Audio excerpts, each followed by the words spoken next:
കൃപയുടെ വാസസ്ഥലം കൃപാസനം.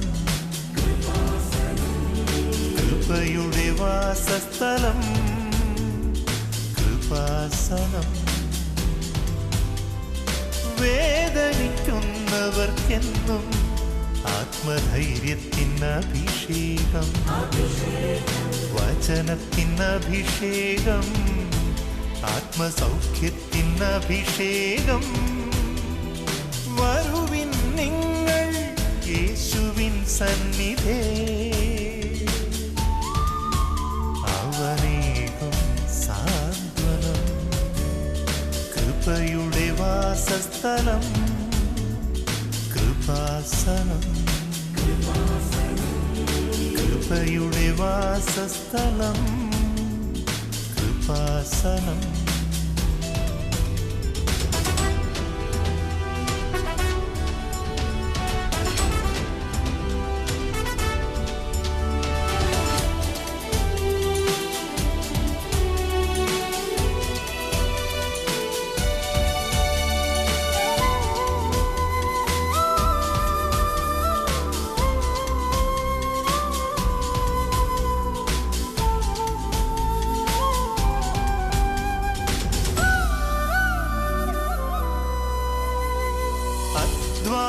ഭാരത്താലേ തളരുന്ന സോദരേ, സഹനത്തിരമാലയിൽ പതറാതെ മുന്നേറിടാം.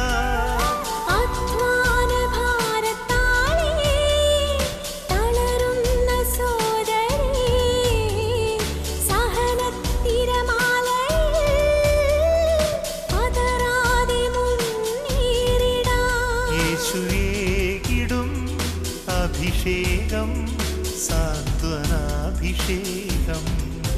യേശുവേകിടും അഭിഷേകം സാന്ത്വനാഭിഷേകം.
പരിശുദ്ധ പരമ ദിവ്യകാരുണ്യത്തിന് ആരാധനയും സ്തുതിയും പുകഴ്ചയും ഉണ്ടായിരിക്കട്ടെ. ഒരു നിമിഷം കൈകൾ നെഞ്ചത്ത് വെച്ച് നമ്മൾ ദൈവത്തിൻ്റെ യഥാർത്ഥ സാന്നിധ്യത്തിൻ്റെ മുമ്പിൽ കർത്താവിൻ്റെ പ്രത്യേക അനുഗ്രഹം, അവിടുത്തെ ആകർഷണം, അവിടെ നിന്ന് നൽകിയ സ്നേഹത്തിൻ്റെ അവസരം, കർത്താവിൻ്റെ കൂടെ ആയിരിക്കാനുള്ള ദൈവവിളി, അതൊക്കെയാണ് ഈ നിമിഷത്തിൻ്റെ പ്രത്യേകത. ഈ നിമിഷത്തിൻ്റെ വിളിയും തിരഞ്ഞെടുപ്പും വിവേചിച്ച് മനസ്സിലാക്കിക്കൊണ്ട് കൃതജ്ഞതാനിർഭരമായ മനസ്സോടുകൂടി കർത്താവിൻ്റെ തിരുസന്നിധിയിൽ പ്രാർത്ഥനാപൂർവമായിരിക്കുക. ശ്രുതികട്ടെ ഹല്ലേലൂയ.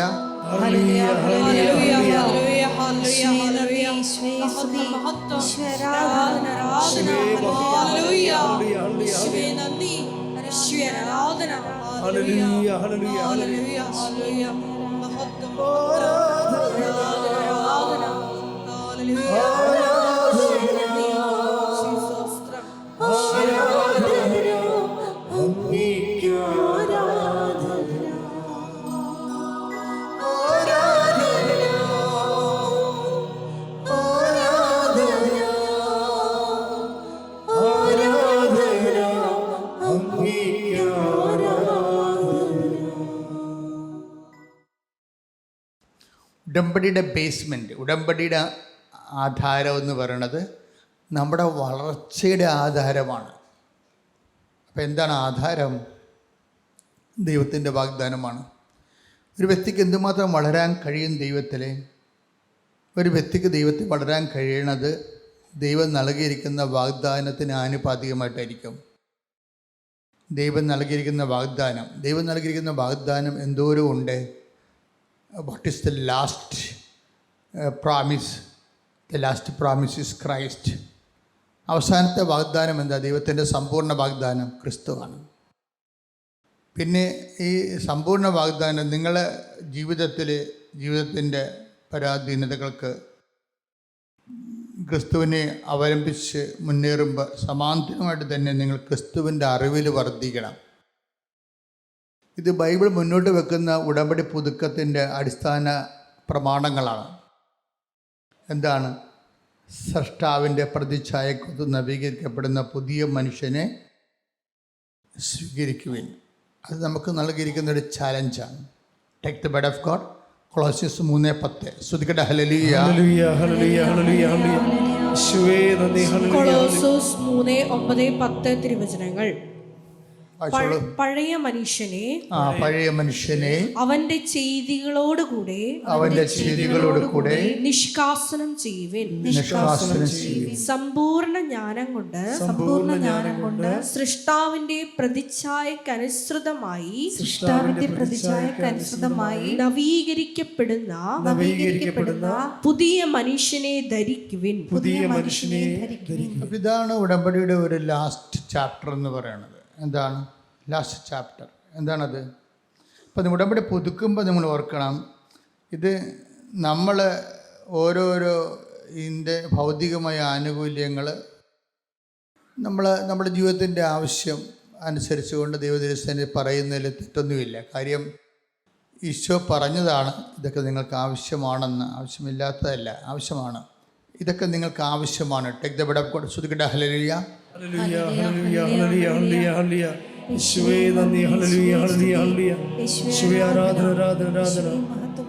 മത്തായി 6:32. നിങ്ങൾക്കിവയെല്ലാം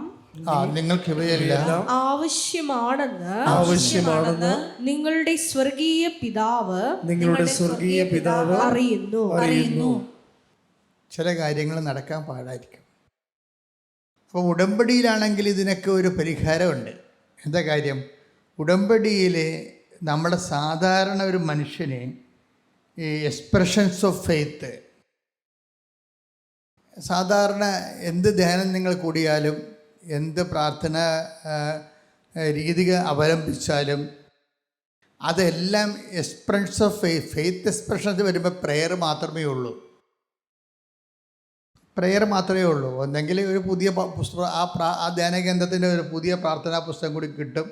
അതിൽ കുറച്ച് പുതിയ ഇൻറ്റൻഷൻസ് കൂടി ഉണ്ടാകുമെന്നും പിന്നെ ഒരു ഉപവാസവ അല്ലെങ്കിൽ ഒരു മധ്യസ്ഥ പ്രാർത്ഥന ഇതൊക്കെയായിട്ടാണ് ഈ സംഭവം അവസാനിക്കുന്നത്. പക്ഷേ എല്ലാം ഹരിച്ച് കുണിച്ച് നോക്കിക്കഴിഞ്ഞാൽ എന്ത് ഗ്രോത്ത് ഉണ്ടായി? ആ പ്രെയർ മേഖലയിൽ ആണൊരു ഗ്രോത്ത് ഉണ്ടായിരിക്കുന്നത്, പ്രാർത്ഥനയിലാണ്. വിശ്വാസത്തിൻ്റെ എക്സ്പ്രഷൻസിൽ പ്രാർത്ഥനയ്ക്ക് എത്ര പെർസെൻറ്റ് ഔട്ട്പുട്ടുണ്ട്? എനിക്ക് തോന്നുന്ന ഒരു 25% ഉള്ളൂ. വിശ്വാസത്തിൻ്റെ എക്സ്പ്രഷൻ, വിശ്വാസത്തിലാണല്ലേ വിഷയം മുഴുവൻ ഇരിക്കുന്നത്. നമുക്കൊരു ഇഷ്യൂ ഉണ്ടായി, നമുക്കൊരു പ്രശ്നം ഉണ്ടായി. ആ പ്രശ്നത്തിൽ നിന്ന് നമ്മൾ രക്ഷപ്പെടാൻ വേണ്ടി ആണ് നമ്മൾ വിശ്വാസം എന്ന ഇൻസ്ട്രുമെൻ്റ് ഉപയോഗിക്കുന്നത്. അതിൻ്റെ എക്സ്പ്രഷൻസ് എന്താണ്? ഫസ്റ്റ് എക്സ്പ്രഷൻസ് എന്താണ്? വിശ്വാസത്തിൻ്റെ ആദ്യത്തെ പ്രകടരൂപം എന്താണ്? പ്രകടരൂപം പ്രാർത്ഥനയാണ്, അല്ലേ? അപ്പം ചിലരെന്ത് ചെയ്യുമെന്ന് വെച്ച് കഴിഞ്ഞാൽ പ്രാർത്ഥനയുടെ എണ്ണം കൂട്ടും, അല്ലേ? ചിലർ പറയും ഞാൻ വിശ്വാസപ്രമാണം 51 പ്രാവശ്യം ചൊല്ലി എന്നൊക്കെ പറയത്തില്ലേ. അപ്പോൾ പ്രാർത്ഥനയുടെ എണ്ണം കൂട്ടി, നിങ്ങൾ പ്രാർത്ഥനയുടെ എണ്ണം കൂട്ടിയാലും കർണക്കൊന്ത 100 പ്രാവശ്യം ചൊല്ലിയാലും നിങ്ങൾ ചെയ്യണതെന്താ? പ്രാർത്ഥനയാണ്. ഇപ്പം ഒരു സാധനം തന്നെ കുടിക്കാമെന്ന് വെച്ച് കഴിഞ്ഞാൽ അതിൻ്റെ അകത്ത് പൊട്ടാസ്യം ഉണ്ടാവും, ഫോസ്ഫേറ്റ് ഉണ്ടാവും, ചിലപ്പോൾ മറ്റ് മിനറൽസൊന്നും ഉണ്ടാകത്തില്ല. മനസ്സിലായില്ലേ? ഇപ്പോൾ പാല് തന്നെ കുടിക്കാൻ, പാല് മാത്രം കുടിച്ചുകൊണ്ട് ഒരാൾക്ക് ജീവിക്കാൻ പറ്റുക? കുറച്ച് കഴിയുമ്പോൾ കൊളസ്ട്രോൾ ഒന്ന് ചത്തുപോകും. ഇപ്പം കാൽഷ്യം മാത്രമാണ് പാല് മാത്രമാണ് ഒരു മനുഷ്യൻ കുടിക്കണമെന്നുണ്ടെങ്കിൽ എല്ല് മാത്രം ഉറച്ചിരിക്കും, മറ്റേ ഈ പേശികളെല്ലാം കിളുകളാണെന്നും പറഞ്ഞിരിക്കും. അപ്പോൾ ഇതിൻ്റെ പ്രശ്നം പ്രോട്ടീൻ വേറെ വേണം എക്സ്ട്രാ ആയിട്ട്, അതിൻ്റെ അകത്തുള്ള മിനറൽസൊക്കെ വേറെ വേണം. പ്രാർത്ഥനയ്ക്കുണ്ടാകുന്ന ഒരു പ്രോബ്ലം എന്ന് പറയുന്നത് അതിൻ്റെ അകത്ത് ദൈവസ്നേഹമുണ്ട്, ദൈവവിശ്വാസമുണ്ട്, പ്രത്യാശയുണ്ട്, ഇത്രയും പുണ്യങ്ങളൊക്കെ അതിൻ്റെ അകത്തുണ്ട്. പക്ഷേ ഉള്ള പ്രോബ്ലം എന്ന് വെച്ചിട്ടുണ്ടെങ്കിൽ ഇതുകൊണ്ട് ദൈവത്തിന് എന്താണ് നേട്ടം എന്നുള്ള വിഷയത്തിൽ വെച്ചാണ് പ്രാർത്ഥന മടങ്ങണത്. തിരിച്ചിങ്ങനെ കമ്പി മടങ്ങണ പോലെ മടങ്ങും. അതാണ് പ്രാർത്ഥനയുടെ പോയിൻ്റ് കുറയാൻ കാര്യം. നിങ്ങൾക്ക് പ്രാർത്ഥന എണ്ണം കൂട്ടിയാലും, വിശ്വാസപ്രമാണം 10,000 പ്രാവശ്യം ചൊല്ലിയാലും, പ്രാർത്ഥന എണ്ണം കൂട്ടിയാലും, അതിനകത്ത് വിശ്വാസം, പ്രത്യാശ, സ്നേഹം എന്ന ദൈവിക പുണ്യങ്ങളൊക്കെ ഇതിനകത്ത് ഉണ്ടെങ്കിലും ദൈവത്തിന് ഇത് എന്തുകൊണ്ട് എന്താ പ്രയോജനം എന്നുള്ള വിഷയം വരുമ്പോൾ 0 മാർക്ക് വരും. കാര്യം ഒരു പ്രയോജനം ഉണ്ടാകത്തില്ല. എന്താ കാരണം വെച്ച് കഴിഞ്ഞാൽ ഇതിനെല്ലാം പ്രയോജനം ഉണ്ടാകണമെന്നുണ്ടെങ്കിൽ നിങ്ങളുടെ അതോറിറ്റി വർദ്ധിക്കണം, നിങ്ങളുടെ ആധികാരികത വർദ്ധിക്കണം. ആധ്യാത്മികത എന്ന് പറയുന്നത് കുറച്ച് കഴിയുമ്പോൾ അതിൻ്റെ പേര് അധികാരമെന്നായിട്ട് മാറും. ആധ്യാത്മികത വളർന്നു കഴിഞ്ഞാൽ ആധ്യാത്മികത അതോറിറ്റിയായിട്ട് മാറും. നമ്മൾ കാണുന്ന ഭൗമിക അധികാരമല്ല, ദൈവികമായ ഒരു അധികാരം വരും. എന്നുവെച്ചാൽ ദൈവത്തിൻ്റെ വക്താവായി നിന്നുകൊണ്ട് സംസാരിക്കാനുള്ള അനുവാദം ദൈവം തരും നമുക്ക്. ദൈവം ഉദ്ദേശിക്കുന്നത് നമുക്ക് ആനുകൂല്യങ്ങൾ തരുമ്പോൾ തന്നെ അടുത്ത ആനുകൂല്യം തരുന്നതിന് മുമ്പ് നമ്മളോട് പറയും, നിങ്ങളെന്ത് ചെയ്യണം? ആ പഴയ മനുഷ്യനെ മാറ്റാൻ പറയും. ഇപ്പം നമ്മളെയുള്ള പ്രശ്നം വെച്ച് കഴിഞ്ഞാൽ പഴയ മനുഷ്യൻ ആണ് പിന്നെയും വരണത്. നിങ്ങൾ 45-ാമത്തെ വയസ്സിൽ എന്ത് സ്വഭാവം കാണിച്ചിരുന്നോ അത് തന്നെയാണ് 65-ാമത്തെ വയസ്സിലും കാണിക്കണത്. ആപ്പിശിക്കും അതുപോലെ അർത്ഥയ്ക്കുപ്പ് തേക്കാത്ത പരിപാടികളും ആ മനുഷ്യനോട് ആൾക്കാരോട് മാന്യതയില്ലാതെ സംസാരിക്കണത്.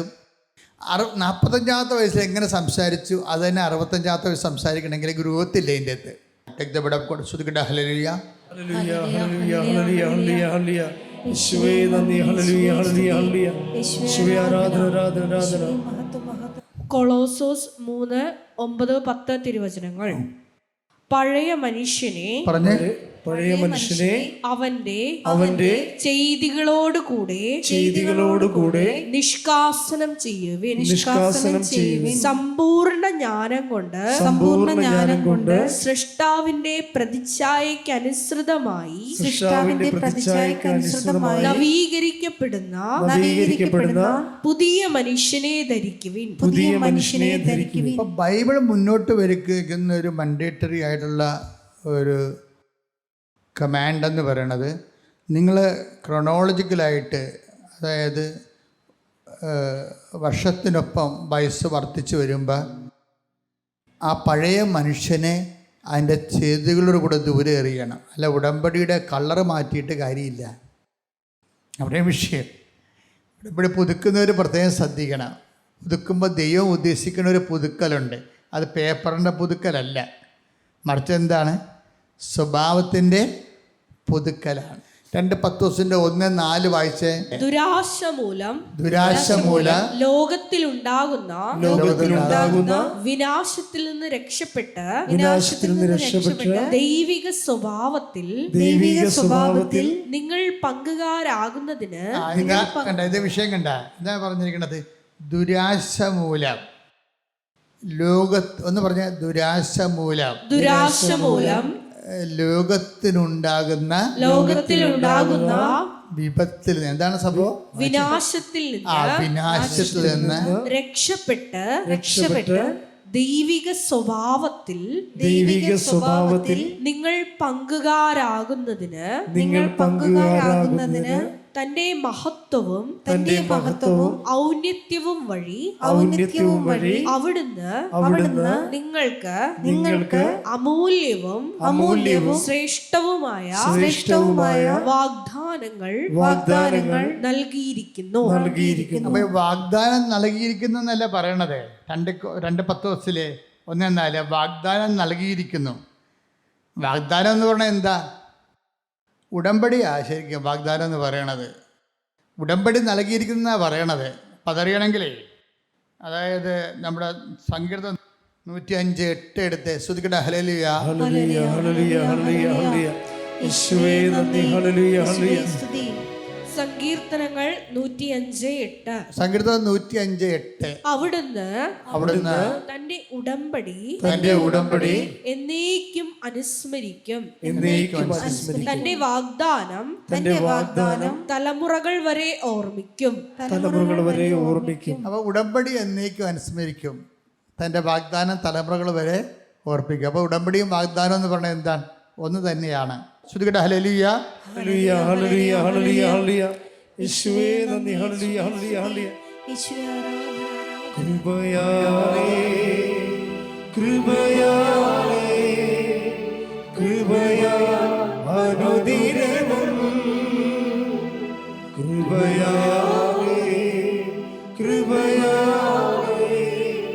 കൃപയാ അനുദിനവും.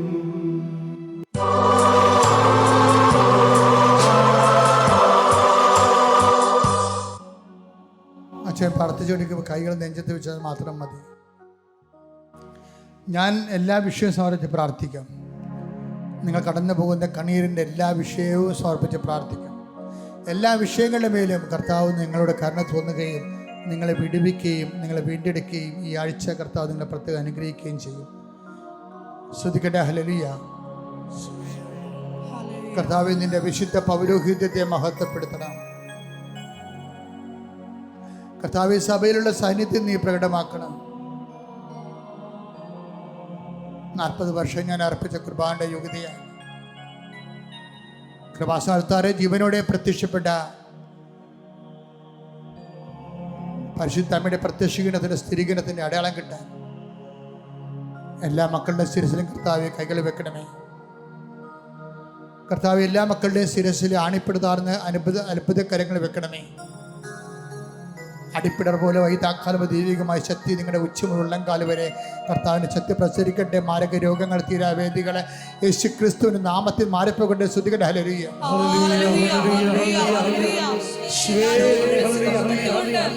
നാമത്തെ ആരാധനയോടെ വീണ്ടും മഹത്വപ്പെടുത്തണമേ.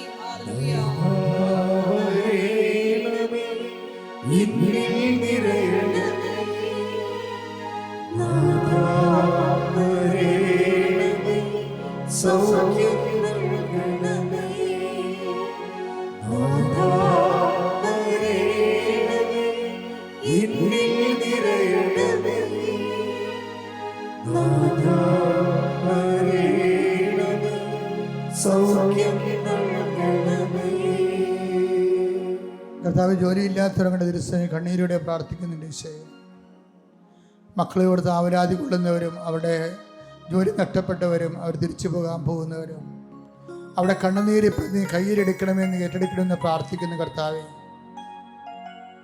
മക്കളില്ലാത്തവരെ ഒക്കെയുള്ള മക്കളെ കൊണ്ട് വല്ലാത്ത വേദനയും ദുരിതവും അനുഭവിക്കുന്നവർ, ഞാൻ പരിശുദ്ധ ദേവമാതാവിന് മക്കളെ ഏൽപ്പിക്കുന്ന ജോലി സംബന്ധമായ വിഷയങ്ങൾ,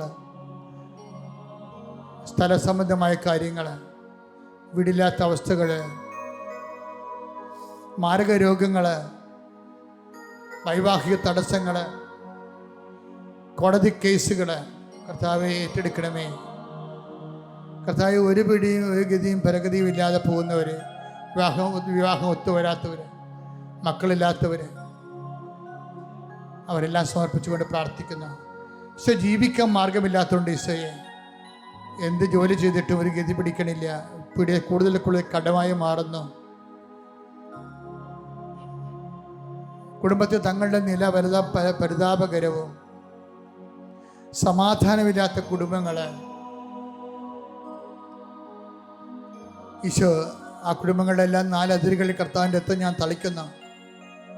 നീ ഏത് ഭവനത്തിൽ പ്രവേശിക്കുമ്പോൾ ആ ഭവനത്തിൽ സമാധാനം ആശംസിക്കാൻ അരളിച്ച കർത്താവേ, നിന്റെ ഉന്നതമായ നാമത്തിൽ സഭയുടെ അധികാരത്തിൽ കുരിശിൻ്റെ അടയാളത്തിൽ ഞാൻ സമാധാനമില്ലാത്ത കുടുംബങ്ങൾക്ക് യേശുക്രിസ്തുവിന്റെ നാമത്തിൽ സമാധാനം ആശംസിക്കുന്ന അവിടെയുള്ള മക്കൾ സമാധാനം ആശംസിക്കാൻ അനുഭവിക്കാൻ ഇടയാക്കണമേ. ശ്രുതിക്കട്ടെ hallelujah. Hallelujah, hallelujah, hallelujah, hallelujah, hallelujah, hallelujah, hallelujah. മഹത്വം, യേശുവേ, ഹല്ലേലൂയ, ഹല്ലേലൂയ, ഹല്ലേലൂയ. പിതാവേ നന്ദി, ദൈവമേ മഹത്വം.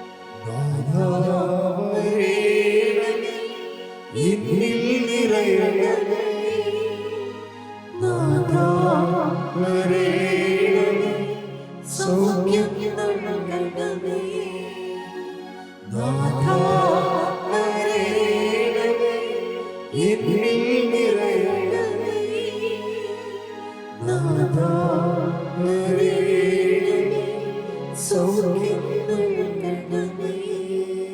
മക്കളെ, മുട്ടി നിന്നുകൊണ്ട് ഈ വിശുദ്ധമായ നിമിഷം, ഈ ദൈവാനുഗ്രഹം ഉറ്റി നിൽക്കുന്ന സമയത്ത് നിങ്ങളുടെ മൗനമായ നിങ്ങളുടെ ജീവിത വിഷയങ്ങൾക്ക് വേണ്ടി പ്രാർത്ഥിക്കുക.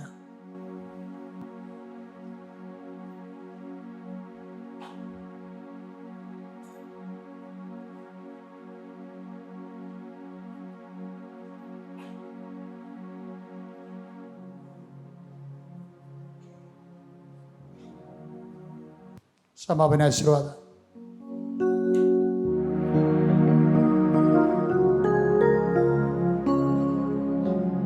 ശിരസ് നമിച്ച് നമുക്ക് ദിവ്യകാരുണ്യനാഥന്റെ ആശീർവാദം സ്വീകരിക്കാം.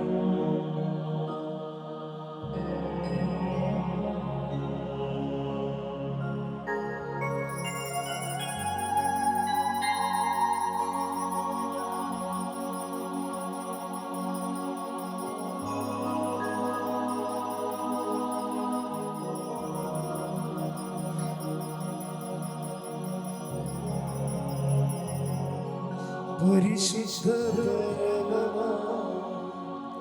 ദിവ്യകാരുണ്യമേ, എന്നുമെന്നും അങ്ങേക്ക് ആരാധന. പരിശുദ്ധ പരമമാ ദിവ്യകാരുണ്യമേ,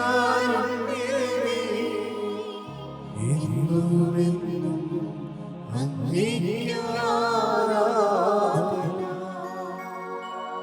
പരിശുദ്ധ പരമമാ ദിവ്യകാരുണ്യമേ, എന്നുമെന്നും അങ്ങേക്ക്